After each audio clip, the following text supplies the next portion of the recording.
Alhamdulillah wassalatu wassalamu ala rasulillah rabbi shrah li sadri wa yassir li amri wahlul 'uqdatam min lisani yafqahu qawli. From the past few days you must have observed the details اور جو بھی advancements ہیں.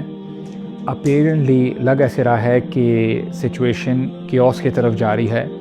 بہت ساری statement سننے کو مل رہی ہیں اور کچھ لوگ شاید کنفیوزڈ ہیں کہ کیا کرنا چاہیے.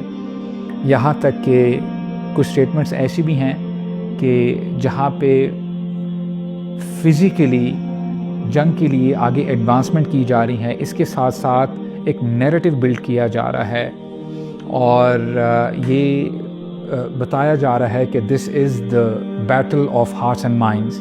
جب حالات خرابی کی طرف جائیں یا ایسے حالات ہو جائیں کہ بندہ کچھ سمجھ نہ پائے تو اس میں بندے کے لیے ضروری ہے کہ وہ ایکشنز بھی ایکسٹراڈنری لے.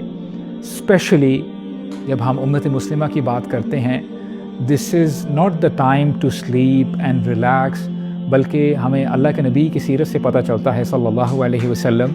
آپ جب مکہ سے مدینہ ہجرت کرتے ہیں، سب سے پہلا کام آپ نے یہ کیا کہ آپ نے مسجد کی تعمیر کی اور مسجد میں لوگ اکٹھے ہوتے ہیں. آپ نے مسلمانوں کو یونائٹ کرنے کی کوشش کی اور اس کے بعد اللہ کے نبی نے مسلمانوں کا مواخہ کروایا.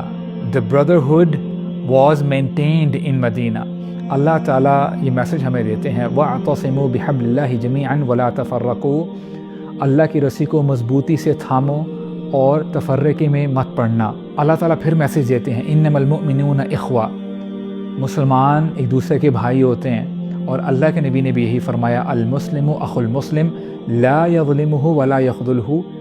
ایک مسلمان دوسرے مسلمان پر ظلم نہیں کرتا اور نہ ہی اس کو اکیلا چھوڑتا ہے. سو دس از دا ٹائم فار اہل خیر، جو امت کا درد رکھتے ہیں، جو اللہ کے نبی کی اتباع کرنا چاہتے ہیں، جو اللہ کی رسی کو مضبوطی سے تھامنا چاہتے ہیں. ان کو چاہیے کہ آگے بڑھیں اور امت میں اتحاد کی طرف لوگوں کو لے کے جائیں. اور سچویشن جیسے مرضی ہو، اس کا ہرگز مطلب نہیں کہ ہم ڈر جائیں یا ہم خوف کی طرف چلے جائیں. قُل لَن يُصِيبَنَا إِلَّا مَا كَتَبَ اللَّهُ لَنَا. کہ ہمارے اوپر کوئی مصیبت نہیں آ سکتی مگر وہی جو اللہ تعالیٰ نے ہمارے لیے لکھی ہوئی ہے. وَعَلَى اللَّهِ فَلْيَتَوَكَّلِ الْمُؤْمِنُونَ. ایمان والوں کو اللہ تعالیٰ پہ توکل کرنا چاہیے. اور یہ بات بھی جان لیں کہ اللہ تعالیٰ خالق ہیں، اللہ تعالیٰ ہی آسمانوں اور زمینوں کے پیدا کرنے والے ہیں.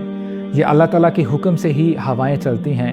اللہ تعالیٰ ذرہ ذرہ سے واقف ہیں اور اللہ تعالیٰ ہی یدبر الامر ہیں. اللہ تعالیٰ ہی کا حکم چلتا ہے. ان ربی لطیف لما یشاء. اللہ تعالیٰ جب کوئی کام کرتے ہیں تو بڑے لطیف انداز میں کرتے ہیں کہ لوگوں کو پتہ بھی نہیں چلتا. اور یہ اللہ ہی ہیں جنہوں نے اپنے بندوں کی ہیلپ کی. جب موسیٰ علیہ السلام اپنی قوم کو لے کر نکلے اور اپیرنٹلی کوئی سلوشن نظر نہیں آ رہا تھا، آگے دریا ہے اور پیچھے فرعون کی فوج ہے، قوم نے تو کہا کہ ہم پھنس گئے، اب ہمارے لیے کوئی وے آؤٹ نہیں ہے. موسیٰ علیہ السلام نے اس وقت کہا کلا انما یا ربی سیہدین. ہرگز نہیں، میرا رب میرے ساتھ ہے.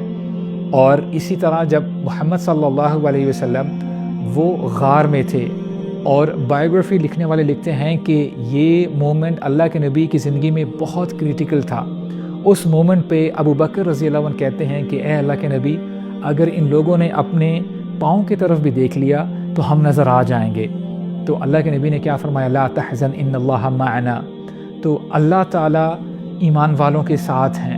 اور ہم یہ بھی جان لیں، یہ ایک خوشخبری ہے کہ اللہ تعالیٰ کی ایک سنت ہے اور اللہ تعالیٰ کبھی بھی اپنے سنت کے خلاف نہیں کرتے. ومن اصدق من اللہ حدیثا ومن اصدق من اللہ قیلا. اور سنن الہیہ یہ ہے، اللہ تعالیٰ لازماً مدد کرتے ہیں اپنے انبیاء کی اور ایمان والوں کی اس دنیا میں، اور آخر میں بھی ان کے لیے جنت ہے. اور اب وقت دور نہیں ہے کہ اللہ تعالیٰ مستضعفین کو تمکین عطا فرمائیں گے. وہ لوگ جن کے اوپر ظلم کیا جا رہا ہے، جن کے اوپر ظلم کیا گیا، ان کے اوپر اللہ تعالیٰ رحم فرمائیں گے. اور کبھی کبھار انسان کو نظر نہیں آتا، لیکن یہ بات بھی آپ جانیں واللہ غالب علی امرہ ولکن اکثر الناس لا یعلمون. اللہ تعالیٰ اپنے امر پر غالب ہیں لیکن اکثر لوگ نہیں جانتے. عمر بن خطاب کا وہ کوٹ یاد کر لیجئے، جب وہ اپنے کمانڈر کو دوسرے شہر کی طرف بھیج رہے تھے، جنگ کی طرف بھیج رہے تھے، تو انہوں نے جو نصیحت کی وہ یہ تھی کہ دیکھو دشمن اور ہم میں ایک ہی فرق ہے. حالانکہ ملیٹریلی یا اسٹرینگتھ کی اگر بات کریں تو ہو سکتا ہے کہ ہم برابر ہوں، لیکن اللہ تعالیٰ کی مدد ہمارے ساتھ اس لیے ہے کیونکہ ہم گناہوں سے بچتے ہیں اور وہ گناہ سے نہیں بچتے. تو مسلمانوں کے لیے ضروری ہے کہ وہ اپنی پرائیویٹ زندگی میں گناہوں سے بچنے کی کوشش کریں، اور جو اہل خیر ہیں، جو دین کی نصرت کے لیے آگے بڑھنا چاہتے ہیں، ان کو چاہیے کہ اللہ تعالیٰ نے ان کو جو بھی اسٹرینگتھ دی ہے، چاہے وہ مال کے ذریعے ہو، انفلوئنس کے ذریعے ہو، ان کو چاہیے کہ خیر کا کام آگے بڑھائیں، لوگوں کو اکٹھا کریں اور دین کی نصرت کے لیے جو ہو سکتا ہے وہ کریں.